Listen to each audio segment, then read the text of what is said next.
Halo semua, aku Teresa Karin, bisa dipanggil Teresa. Untuk aku dari Binusian B23 dari jurusan Sistem Informasi. Kalau untuk sekarang full kesibukannya kerja aja.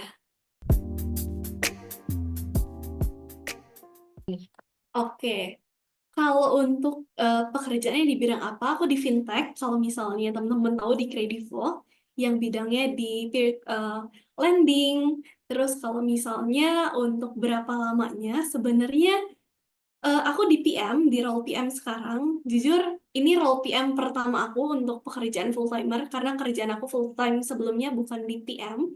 Tapi previously, pas aku intern 3+1 dari Binus, itu juga sempat ada experience di PM juga. Tapi kalau untuk role sekarang, jujur baru hitungan bulan sih, jadi belum lama.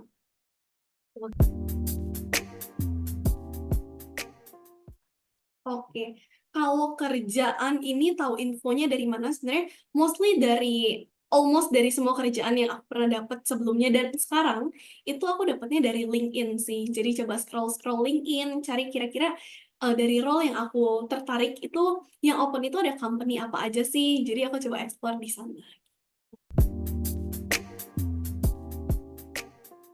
Oke.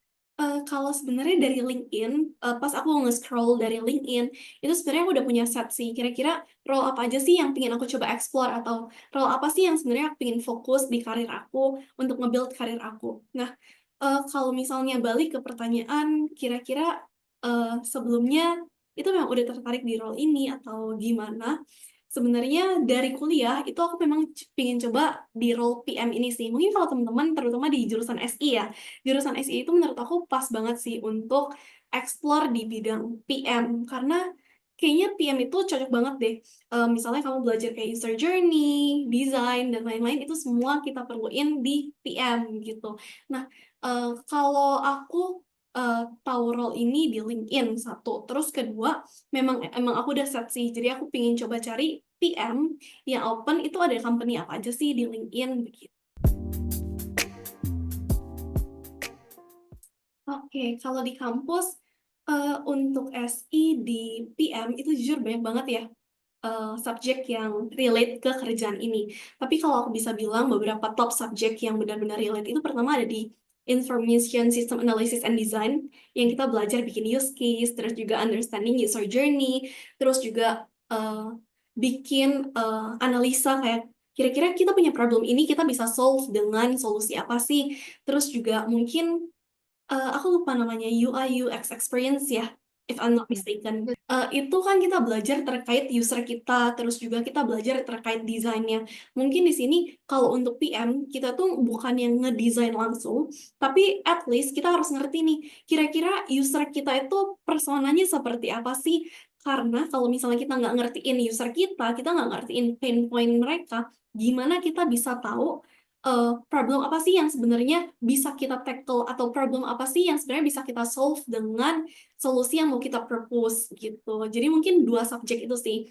Tapi kalau bisa aku tambahin sebenarnya eh, itu kan yang dua subjek aku bilang kan benar-benar PM banget nih. Cuman kalau misalnya nice to have ilmu as a PM itu sebenarnya di sisi teknikalnya juga ada beberapa subjek yang sebenarnya nyambung sih. Contohnya coding ataupun belajar terkait database. Tapi at the end memang bukan PM lagi yang sebenarnya kita yang nge-query atau bukan kita yang nge-coding. Tapi at least untuk kita bisa punya ilmu tersebut kan kita bisa lebih baik kayak communicate ke stakeholders ya. Jadi kita bisa ngertiin, oh ternyata coding itu seperti ini loh, atau kayak, oh kita punya ide, oh code-nya itu ternyata di-propose sama engineer-nya seperti ini, menurut kita oke atau enggak, gitu. Jadi nice to have aja untuk kita bisa pelajarin. Kalau terkait sisi pengetahuan atau kayak technical skill yang bisa kita implement di kerjaan sekarang, jujur aku ngerasa banyak banget yang dipelajarin, terutama di jurusan SI ya. Karena dari kita ngerti pain point user, dari kita coba analisa data user, sampai kita bisa propose idea yang benar-benar fit dengan problem yang kita hadapin. Itu menurut aku banyak banget yang dipelajarin di kampus. Tapi di satu sisi menurut aku banyak juga nih hal-hal yang sebenarnya mungkin aku dapat di kampus, cuman lebih banyak aku explore di luar ataupun di dunia pekerjaan itu sendiri. Contohnya, Kalau PM menurut aku tuh hal yang paling penting adalah komunikasi. Jadi gimana cara kita bisa communicate ke stakeholder lain, contohnya ke developers, terus juga ke designer, terus juga ke QA, karena at the end kita yang punya ide, tapi bukan kita yang ngerealisasiin. Jadi gimana cara kita bisa komunikasiin ide yang ada di kepala kita, itu bisa nyampe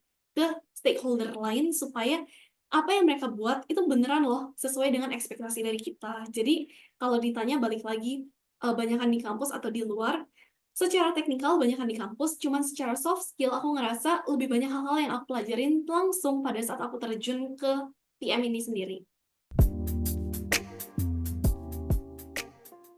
Oke, kalau kegiatan mungkin pertama kayak Angel ya, di lab. Oke, dulu aku juga lab, tapi aku dulu part time dan menurut aku terutama di role aku itu ngebantu banget karena selain dari soft skill dari dua subjek yang aku sebutin tadi kan itu sebenarnya subjek di lab ya. Nah, jadi kita sebenarnya bisa explore lebih lanjut kalau misalnya tertarik, itu oke banget sih untuk kayak koreksi-koreksi nilai mahasiswa, kan kita sambil belajar juga ya, "Oh, flow-nya bener atau enggak sih yang sebenarnya dibikin?" Gitu. Terus yang kedua itu aku ada ikut organisasi, bisnis dari bisnis school, itu Business Consulting Group.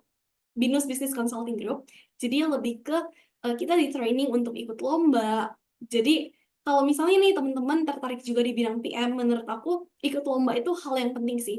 Disclaimer, bukan cuma PM aja, tapi menurut aku role apapun yang diambil, ikut lomba itu beneran ngebantu untuk kayak cara kita solve problem di kerjaan nanti. Kenapa? Karena dari yang aku rasain ikut lomba itu kita bukan cuman ngerjain data-data dummy ataupun nge-solve masalah-masalah dummy. Cuman beberapa kali aku tuh sempet dapet case dari perusahaan asli yang mana kalau misalnya kalian menang, idenya itu langsung loh dipakai, diimplementasiin oleh perusahaan tersebut gitu.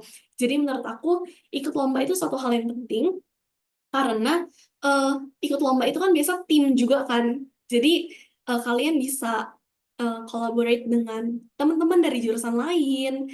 Karena misal aku dari SI, mungkin aku nggak banyak belajar terkait finance, tapi teman-teman di jurusan lain ternyata, oh mereka jago finance nih. Jadi di, lomba tersebutlah salah satu cara gimana kita bisa ngertiin, apa sih yang sebenarnya bisa ngebantu kita atau nge-boost kita di dunia kerjaan nanti. Cara belajar itu adalah cara belajar, di mana kita nggak dapat pelajaran itu di kelas kita atau di jurusan kita, tapi kita bisa belajar itu dari teman-teman di jurusan lain, gitu. Terus plus lagi kalau ikut lomba menurut aku kalian kan present langsung kan ya, pitching ke juri, ataupun pitching langsung ke orang-orang yang memang bekerja di industri tersebut. Menurut aku untuk bisa dapat feedback atau bahkan cara kalian presentasi aja, udah presentasi aja itu udah bagus banget, kayak sebelum kerja aja kalian udah pitching, apalagi nanti pas udah kerja sebagus apa sih kalian bisa ngomong, menurut aku itu oke banget sih untuk belajar cara ngomong, cara kerja sama-sama orang, gitu. Terus terakhir mungkin kalau misalnya kalian pernah dengar organisasi terkait Share, Share Binus. Nah, Share Binus itu sebenarnya fokus di consulting. Jadi menurut aku oke-nya lagi adalah pada saat aku ikut organisasi tersebut, satu balik lagi aku kenal ke teman-teman lain. Bukan cuma teman-teman seangkatan, beda jurusan, tapi teman-teman yang beda angkatan, ada yang di atas aku, ada yang di bawah aku. Terus juga mungkin hal yang menarik untuk aku adalah di sana, eee, kita juga solve masalah asli dari klien. Jadi waktu itu aku kebagian di startup juga. Jadi kita seminggu sekali ada diskusi ke klien, mereka jelasin kira-kira problem mereka apa, terus sampai akhirnya kita bisa solve dan tackle problem mereka lewat ide yang kita kasih. Jadi kurang lebih sama sih, kita pitching, kita coba discuss ke mereka, kita coba cek-cek data, dan menurut aku kalau kalian ingin ngerasain dunia kerja sebelum kerja, ikut organisasi itu cocok banget, terutama organisasi yang udah aku sebutin tadi, gitu. Oke, kalau tools ya sebenarnya kita pakai banyak tools, cuman, kalau tools yang benar-benar PM banget nih, aku bisa bilang itu Jira. Tapi kalau misalnya teman-teman mungkin lebih familiar ke Notion ya. Jadi sebenarnya Jira sama Notion itu quite, similar aku bisa bilang, tapi, Jira lebih banyak dipakai di beberapa company. Jadi bukan cuma company ini aja, tapi di previous company pada saat aku intern as a PM itu juga kita pakai Jira, Confluence. Fungsinya untuk apa? Fungsinya biasa kalau misalnya kita punya ide sesuatu, jadi biasa PM kan role-nya kita ngasih ide, kita solving problems, dan dari ide-ide tersebutlah kita breakdown jadi requirement, user story, dan lain-lain. Di mana kita tulisin semua itu ke dalam si Jira-nya. Jadi kita buat tiket di dalam Jira, di mana nanti pada saat kita share requirement kita ke developers, kita tinggal buka tuh Jira itu. Jadi bisa dibilang Jira itu adalah panduan untuk developers untuk bisa lihat kira-kira produk ini atau features ini mau dibuatnya seperti apa sih gitu. Tapi kalau aku mau explore ke tools lain, ada beberapa tools lain juga yang sebenarnya ini nggak dipakai oleh PM secara langsung, tapi kita buat ini untuk kayak menunjang day to day kita. Contohnya Figma. Figma itu bukan kita yang ngedesain secara langsung, karena at the end yang ngedesain bakal oleh desainernya. Cuman kita pakai Figma untuk misalnya kita nge-review desain yang udah dibuat oleh desainer. Jadi kita kan sebagai PM kita perlu nge-share kan, oh kita punya ide ini dan next idenya itu akan dibuat ke dalam bentuk UI oleh desainer. Tapi kalau misalnya ternyata ide kalian ini idenya besar nih atau suatu ide yang baru mau diimplementasi di company tersebut. Kalau idenya besar, biasanya sebenarnya kita bisa juga buat wireframe-nya sih di Figma. Jadi untuk kayak, mungkin desainernya bingung kan, oh buat desainnya kayak apa sih sebenarnya gambarannya, ada gambaran kasarnya nggak? Dan itu bisa kita bantu untuk buatin wireframe-nya di Figma gitu. Terus mungkin yang ketiga adalah tools dari data ya, apapun itu. Jadi kalau dari PM, kita tuh nggak dituntut untuk ngerti secara expert banget untuk sisi teknikalnya, tapi at least kita bisa query hal-hal yang simple, karena untuk kita bisa punya ide atau kita bisa solving suatu problem, itu kan biasa berasal dari data ya, data dari customer yang kita punya. Dan itu ya bisa kalian simply kayak query-query aja, atau kayak mungkin aku juga nggak sejago itu, aku banyak tanya dan juga banyak pakai ChatGPT sih untuk ngelakuin itu. Jadi bisa dibilang 3 tools tadi. Yang pertama si Jira Confluence, terus yang kedua Figma, dan yang ketiga tools data apapun itu. Cuman tantangannya menurut aku adalah karena kita fleksibel dan juga project itu dimulai dari kita, aku pernah dibilangin PM adalah mini CEO dari company tersebut. Jadi artinya mau kalian itu ada di level bahkan intern pun, karena aku waktu itu dibilangin kayak gitu pas aku masih di posisi intern at my very first job, dan kenapa dibilangin kayak gitu, karena